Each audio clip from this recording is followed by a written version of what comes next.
बातचीत और संवाद की महत्ता पर जोर देते हुए एक शायर ने अपने शायराना शब्दों में कुछ इस तरह कहा है, अगर वे पूछ लें हमसे तुम्हें किस बात का गम है, तो फिर किस बात का गम है अगर वो पूछ लें हमसे। इसका भावार्थ हुआ कि यदि परिस्थिति या हालात के बारे में उस व्यक्ति विशेष से ही धैर्यतापूर्वक बिना किसी संकोच और डर के बातचीत कर ली जाए तो विषय की ठीक ठीक अंडरस्टैंडिंग हो जाती है। तब सब काम अपने आप ठीक ठाक होते हैं। मिसअंडरस्टैंडिंग क्रिएट करने या होने की बात ही खत्म हो जाती है।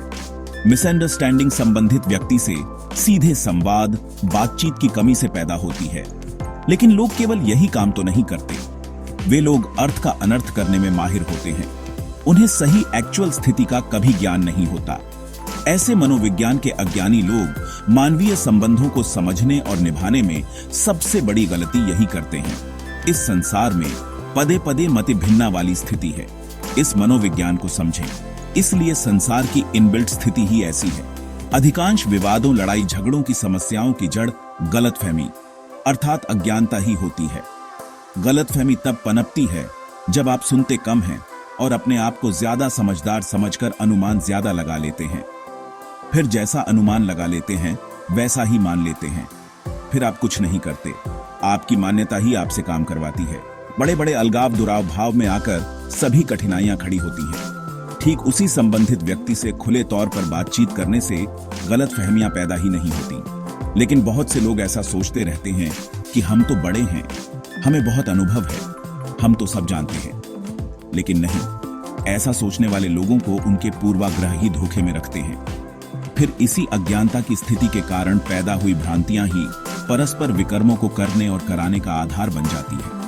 इससे हम समझ सकते हैं कि हमारी ज्ञान और प्रज्ञा की कमी ही हमारे जीवन को दुखद और कठिन बनाने की ताकत रखती है। अंडरस्टैंडिंग केवल सुनने को ही नहीं कहते हैं, बल्कि लोगों और विषय की ठीक ठीक समझ को कहते हैं। खुलकर सुनना और खुले दिमाग से सोचना जरूरी होता है। लोगों को बेहतर ढंग से समझना अर्थात उनका सम्मान करना। सबसे सच्ची समझ अक्सर तब आती है जब हम दूसरों के जूते पहनकर उनके जूतों में चलकर देखते हैं। लोग वही तो नहीं करते। बुद्धिमान व्यक्ति वे होते हैं जो केवल अपनी बात ही नहीं कहते हैं, बल्कि दूसरों की परिस्थितियों और विषय को भी समझते हैं। बुद्धिमान केवल शब्दों को ही नहीं, दूसरों की खामोशी को भी महसूस करते हैं। कोई बात समझ नहीं आए, उसे समझने की पहल करना और नासमझी को बढ़ने नहीं देना बड़प्पन होता है। छोटी सोच, संकीर्ण बुद्धि के कारण ही नासमझियां जन्म लेती हैं। नासमझियों को बड़ा रूप देना छोटेपन की निशानी होती है। दूसरे लोगों को बेहतर ढंग से समझना अर्थात उनको अपने करीब लाना। सही अंडरस्टैंडिंग और मिसअंडरस्टैंडिंग संसार की एक कॉमन सर्वव्यापक समस्या है। यह मिसअंडरस्टैंडिंग के एक विशेष पहलू पर सार में विवेचन विश्लेषण है। इस संदर्भ में प्रत्येक व्यक्ति कैसी गुणवत्ता वाला व्यक्ति है, यह स्वयं के लिए स्वयं ही विचार कर लें। Thank you.